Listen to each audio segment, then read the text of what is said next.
What's up, guys? Dr. Andrew Fix back here for another episode on the code. Really appreciate your guys' time tuning in to this episode. Thank you so much for taking the time to be here and support the show. And hopefully, the show is supporting you in some of your health and training and fitness and whatnot goals that you have. The whole goal with this show was to try and help talk to awesome people who are sort of pushing the bounds on health and human performance, talk to awesome providers who are really focusing on the quality that they're providing to their patients and clients, and really talk about the things that you can do to help yourself live an awesome life, right? And really continue to be active and be adventurous and do all of the things that you love to do. So with this episode, what we're going to do is we're going to kind of take a very subtle, not like a big turn, but we're going to go a little bit deeper down the path here on what the last solo episode was, where we were talking about how the body is something that it's such a gift, right?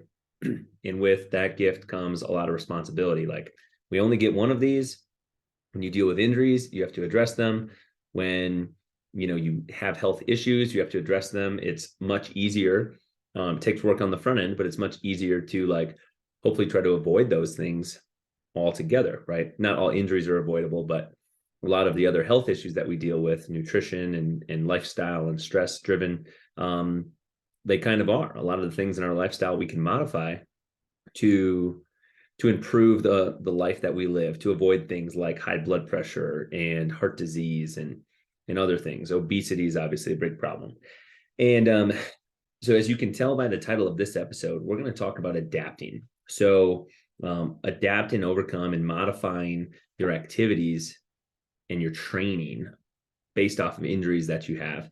And where this topic sort of came from is, if you listen to the last episode, you know that recently I went through a small Achilles procedure, a minimally invasive procedure to remove scar tissue from my Achilles and do PRP injections to facilitate healing so that I can hopefully get back to a sport and activity that I really love, which is running. And running and jumping are some things that I've been really limited in over the past multiple years. And this same kind of conversation just has kept coming up over the last few weeks. I actually had the opportunity to speak with multiple parents of one, a potential client, and one, an actual client now in our office, who both of their children, these two separate families, these two children have gone through injuries in their sport, and both requiring surgery. One, this is a situation where this young man, he's in high school, he has had multiple ACL injuries, and he now is having an ACL reconstruction for the third time, and twice on one of his knees, and he's had one on the other. And he has been to physical therapy, pretty much not exactly nonstop, but pretty continuously over the course of the last few years. And after repeated injuries, after he gets back to playing lacrosse for this young man, they're just seeking out a different option, a different place for him to attend physical therapy, because he just keeps winding up back in the same place that he was, even though they thought that he was in a place where he was going to be healed and not have to deal with this anymore. Unfortunately, here we go, we have another injury. And then the story that I'm going to get into a little bit more is this other young man who he actually broke his ankle playing soccer, and he waited for a few weeks for swelling and things to come down, had surgery, and was in a cast for a few weeks, and now has just transitioned to a walking boot. However, he's not walking, still using crutches, and will be transitioning to putting weight on that leg in the boot. And he has not yet started, traditional physical therapy after this surgery, referred from the orthopedic surgeon, but that's scheduled to start here very soon. And what we're going to talk about is modifying your activity and adapting based off the injury that you have. And this young man, he's 17, and sort of the experience that he had in the physician's office and with the medical professionals that he was speaking with was, okay, you broke your ankle, so you're going to have surgery. So don't do anything basically until you have surgery. And then, okay, now you have had the surgery, you're in this cast, so you can basically only exercise your upper body until you get the boot off, is essentially the story that he was told, and the direction that he was given was use the crutches. Obviously, you're walking and crutching along on the other leg, but the only exercise you can do is with your upper body. You can still go to the gym, do upper body things. And sort of had this conversation with his mom, and was able to, I don't like to use the word convince, but I was able to encourage them to come into the office and just let them know that there are a lot of things that we can still do that are going to be beneficial for your son to get back on the soccer field as quickly as possible once he's out of that boot, even if, based off the precautions he has from his surgery, even if that limits us from doing very much stuff at all with his foot or ankle. So I just want to tell you like what we were able to accomplish in that appointment, and then also share with you some of the experience that I've been having with this Achilles rehab that I've started in ways that I have found to try and still be active, exercise, and like try not to let all my other goals and ambitions and things that I want to accomplish totally go out the window, even though I'm dealing with an injury and dealing with a recovery process. So this young man comes into the appointment, first and foremost, after having some conversation, getting to know each other a little bit, because he just had surgery, just got out of the boot and progressed out of the cast. I did absolutely check out his foot and ankle and make sure everything looked like it was healing and going as well and appropriate as it should be there. And we found no issues. I mean, seems like his surgeon did a phenomenal job. I expect his injury to heal really well based on everything that I can tell. And then because he has a lot of kind of precautions, they pretty much just want him to keep that foot in the boot most of the time, and he can just do little movements. We focused on the rest of his body when he was there, because this young man plays high-level soccer. He's hoping to get back to soccer ASAP once he's out of that boot, and he has a large event in July that he's hoping to play. And this is like early April that we're recording this, and that this kind of conversation and appointment took place. So we don't have a lot of time, right? I mean, it's not like it's in a month, but it's coming up very quickly. And after doing a little bit of an assessment, what I was able to point out to them was like, there had been like a, multiple, 5-week or so period here between like when the injury happened and when I was seeing him. And during that time, he really hasn't been doing anything with the leg that was injured, with the ankle that was broken, and with that entire leg. And you can see a very noticeable difference in what we call atrophy, or loss of muscle due to not using it, in the size of his one leg compared to the other, in areas like his quadriceps, his hamstrings, his calf, like not just the ankle, right? Not just the calf and the ankle, but all the way up to his hip is like noticeably smaller and weaker on the one side compared to the other, because he hasn't been using it. And he was told not to do that, right? He was told to not use it because of the injury. So what we focused on is, of course, he can continue to do a lot of upper body exercises, but how, with him in that walking boot, can we still find ways to train his legs and to train his core and his hips and his knees, even though we're not supposed to be doing much with that injured ankle that is trying to heal? How can we prepare the rest of his body and the rest of his lower extremities for the demands of getting out of that boot? So picture this: you've got a boot on your leg, but you're going to your local gym and you're sitting on a leg extension machine, and you're able to still like push the pad forward using your quad muscles, or vice versa. You're sitting on a hamstring curl machine or lying down on a hamstring curl machine, whether it's seated or whether it's prone where you're lying on your stomach, and you're able to lift or pull the pad either up or down, depending if it's the seated or laying down version of the machine, to engage the muscles of the back of your thigh, your hamstring, and use that and still get some strength benefit out of that.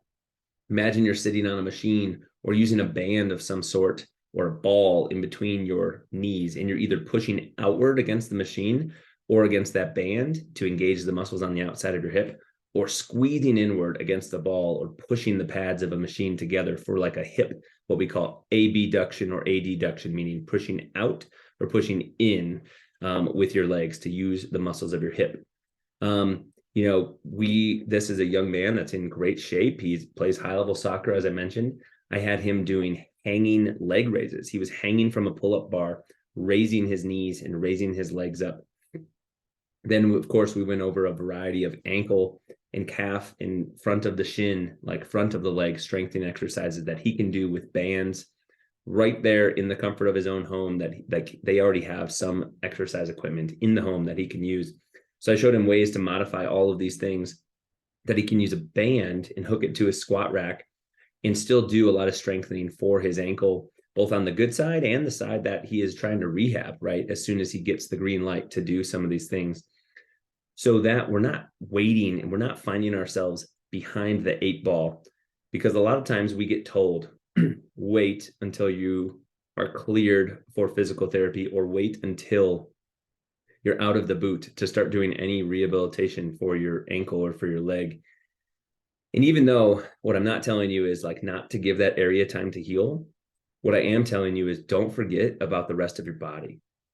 And even if like this was a perfect scenario, I remember having this conversation with the mom, and she said, this was so great that we came in for this appointment because we didn't know any of this stuff.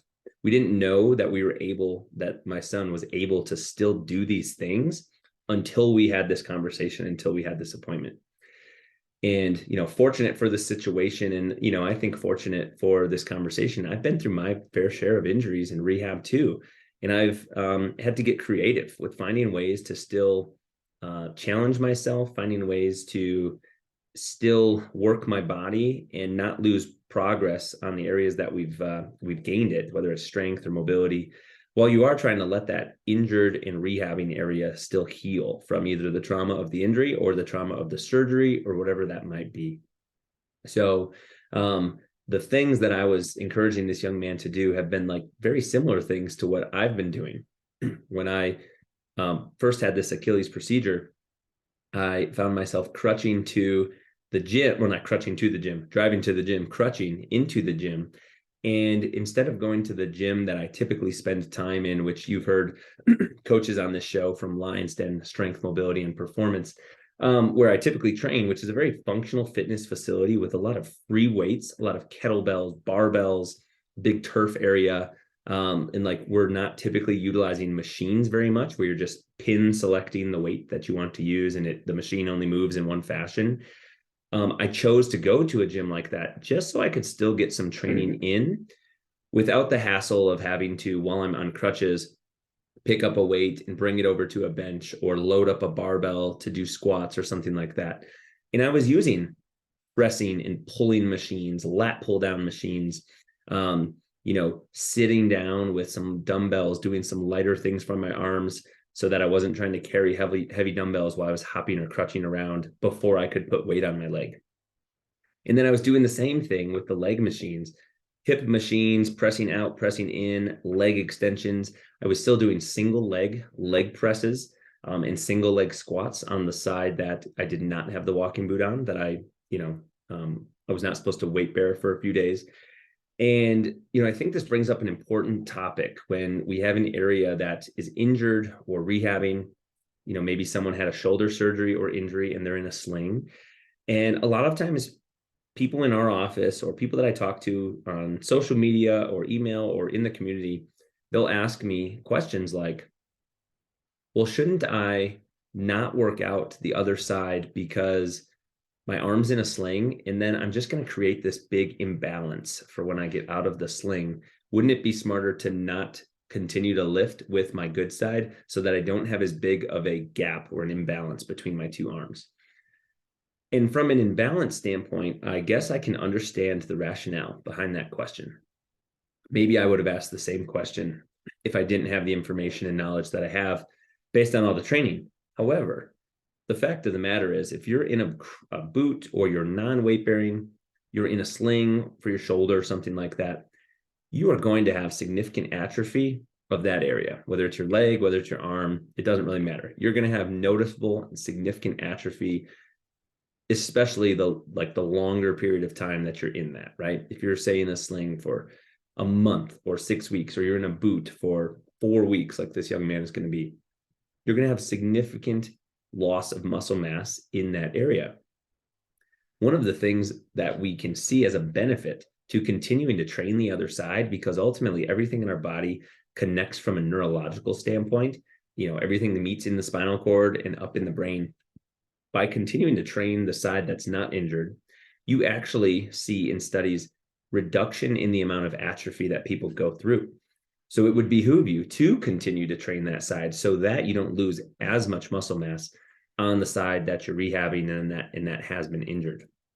And even though you may develop a bigger gap, if you will, between the two, because you're going to hopefully continue to at least maintain, if not get stronger on the other side, you're not going to be digging yourself as big of a hole on the side that you that is injured, that you are trying to rehab. So you're going to be starting from a higher floor, if that makes sense, even though you're raising the bar on the ceiling on the good side. So there is a huge, huge benefit. And if you're someone listening to this who has gone through an injury and you're trying to rehab, I would encourage you, and I would highly suggest, not even just encourage, I would suggest you continue to train as much as you can with the rest of your body, including your other limb, right? Whether that's your arm, whether that's your leg, don't forget about it, because if you're, even though you're like using crutches or something, you actually can get weaker on the good side if you don't continue to train, because just crutching to and from one place to sit to another, to the car, to the workplace, from the couch to the bedroom, whatever that might be, that's not going to help you maintain the strength and activity of that leg like it would if you were up normally walking around. So, I think you see where we're getting at with this episode. If you have an injury, of course you have to address that, right? It may be a significant injury. It may be something like an ACL tear or like an ankle break or anything else, maybe just a minor sprain. But there has to be some healing that takes place. But that does not mean we have to ignore the rest of our body. That means we should double down and continue to put the effort and put the emphasis on the things that we still can. Like maybe you have a significant ankle sprain and you can't continue to train the way that you're used to. But now you can spend that time working on this shoulder that sort of bothers you, but never really was enough to stop you from doing anything. Now is a perfect opportunity to put more effort there to help address that little thing that's been bothering you, even though it's not turned into a significant injury. Let's hopefully prevent and make sure that it never does, right? So what I want to leave you guys is, literally the title of this episode, right? Adapt and overcome modifying your training with injury. When you get injured, that does not mean that your training stops or takes a break, because life doesn't take a break for us, right? Life is what happens when you are busy doing other things. And if you get hurt, we got to find ways to do other things to continue to move that needle forward. And it's only going to better prepare you and your body to come back from that injury, hopefully at least at the level, if not stronger than you ever did before, right? And I know we all know stories of athletes who suffered significant injuries and they were able to come back and still compete at a really, really high level. And it doesn't matter if you're an athlete or you're just a normal person competing in the game that we all call life. There's things that you can continue to do to prepare your body for what lies ahead. So again, thank you so much for all of you guys that tuned in to listen to this episode here on The Code. Really couldn't do it without you and really appreciate your time. Again, we do have a goal here on this show. We're trying to get to 200 5-star reviews here on the podcast platform that you chose to listen to this. So if you have any questions, please go drop some comments on there. And it would be wonderful if we saw one of your reviews pop up. Thank you so much for those in advance. And we look forward to catching you next time on another episode of The Code. We'll talk to you later.